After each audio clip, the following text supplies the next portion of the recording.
Hey guys, welcome back to Technics Arena, your core channel for all things tech.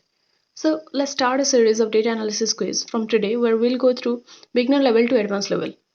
Here I'll not only ask you the questions but also answer them and explain each and every concept well. So if you're just starting out, you won't be having any problem understanding these concepts. Let's go with Excel first, and as we cover advanced concepts, we'll also slowly move to other topics such as SQL, Power BI, Python with Pandas, and Matplotlib, etc. For now, let's start with our first Excel question. So, the question number 1. How do you select the entire worksheet in Excel? Selecting an entire worksheet allows you to perform actions on all cells at once, such as formatting or deleting. So, here are the options. Option A. Click on the top left corner between the row numbers and column letters. Option B. Press Ctrl plus A. Option C. Click on any cell and press Shift plus spacebar. And option D. Click on any cell and press Ctrl plus Shift plus End.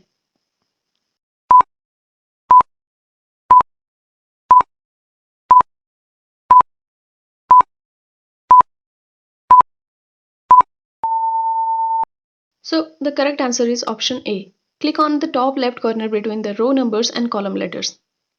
Clicking on the top left corner between the row numbers and column letters means the intersection of row numbers and column letters is a quick way to select the entire worksheet.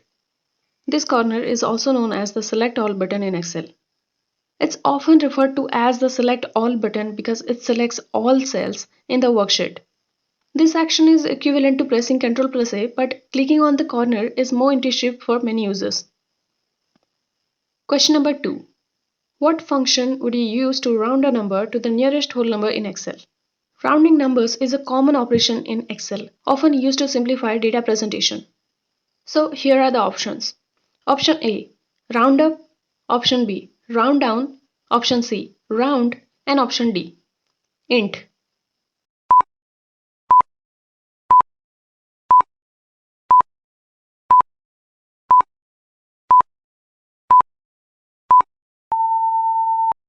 So the correct answer is option C. Round. The round function is used to round a number to a specified number of digits. When no number of digits is specified, it rounds to the nearest whole number by default. This function rounds up or down based on the next decimal place value. For example, round 2.3 would result in 2 and round 2.6 would result in 3. Question number 3. What does the formula equals to A1 plus B1 do? Understanding basic formulas is essential in Excel. This formula performs a simple arithmetic operation. So here are the options. Option A multiplies the values in cells A1 and B1. Option B divides the value in cell A1 by the value in cell B1. Option C adds the values in cells A1 and B1. And option D concatenates the text in cells A1 and B1.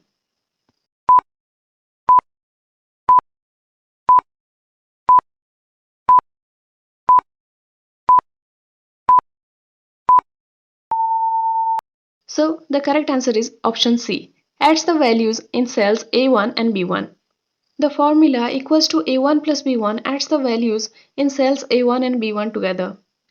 It's a basic arithmetic operation where the plus sign denotes addition.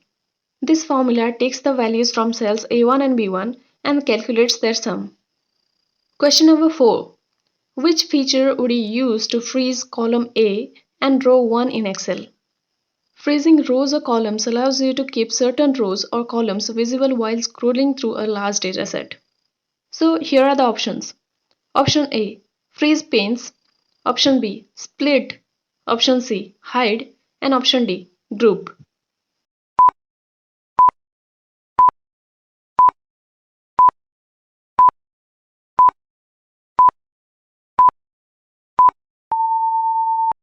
So the correct answer is option A. Freeze panes.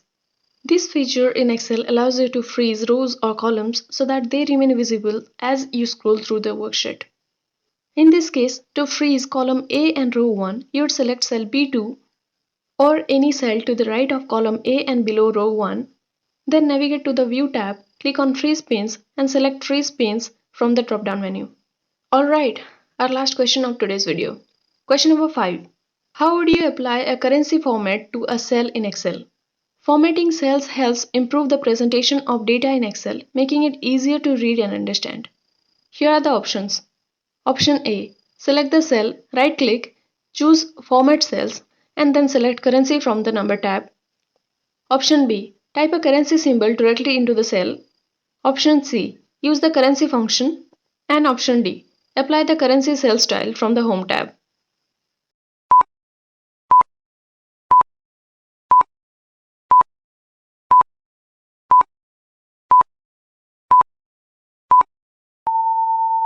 So the correct answer is option A. Select the cell, right-click, choose Format Cells, and then select Currency from the Number tab. To apply a currency format to a cell, you can select the cell, right-click, choose Format Cells, and then select Currency from the Number tab in the Format Cells dialog box. This method allows you to customize the currency format further if needed, such as choosing the currency symbol, number of decimal places, and whether to use a thousands separator. That was all for today. We'll move to next questions in the next video. If you found this video informative, don't forget to hit that like button and subscribe to Techness Arena for more informative insights. And I'll see you in the next video. Until next time, keep learning and keep exploring.